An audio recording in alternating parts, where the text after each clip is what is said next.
ఏంటో జగదీష్, నన్ను అందరూ వదిలేసినట్టు అనిపిస్తుంది. నా గతం వల్ల ఎవ్వరూ నన్ను అంగీకరించట్లేదు. నాకు చాలా ఒంటరిగా అనిపిస్తుంది. ఇంకా నాకెవరు లేరా?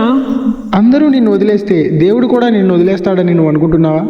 అయితే బైబిల్లో ఉన్న ఒక స్త్రీ కథ నీకు చెప్తాను, విను. బైబిల్లో వ్యభిచారం చేసే ఒక స్త్రీ ఉంది. ఒకరోజు ఆమె వ్యభిచారం చేస్తూ పట్టబడింది. అప్పుడు ప్రజలందరూ ఆమెను ఊర్లో నుంచి వెలివేసి రాళ్లతో కుట్టి చంపాలని ప్రయత్నిస్తారు.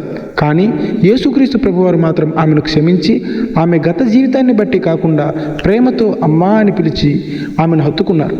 అంటే నా గత జీవితం వల్ల ప్రస్తుతం యేసు నన్ను తిరస్కరించరా? మనుష్యులు నిన్ను నీ గతాన్ని బట్టి జడ్జ్ చేయవచ్చు. నీ తప్పులను గుర్తు చేస్తూ నిన్ను వాళ్ళ మాటలతో బాధ పెట్టి నిన్ను వదిలి వెళ్ళిపోయి ఉండొచ్చు. కానీ ఆనాడు ఆ స్త్రీని విడిచిపెట్టిన దేవుడు ఈనాడు నిన్ను కూడా విడిచిపెట్టడు. నీ గత జీవితాన్ని బట్టి నిన్ను జడ్జ్ చేయడు. నిన్ను పేరు పెట్టి పిలుస్తున్నాడు. యేసు నిన్ను తిరస్కరించడు. నిజంగానా? అవును, యేసు నీ పాప జీవితం తెలిసినా నిన్ను ప్రేమతో అంగీకరిస్తాడు, జాలితో ఓదారుస్తాడు, కొత్త జీవితాన్ని ఇస్తాడు. అయితే నేను ఇప్పుడు ఏం చేయాలి? ఈరోజే ఒక నిర్ణయం తీసుకో. మనుష్యుల అంగీకారం కోసం కాదు, దేవుని ప్రేమ కోసం జీవించు.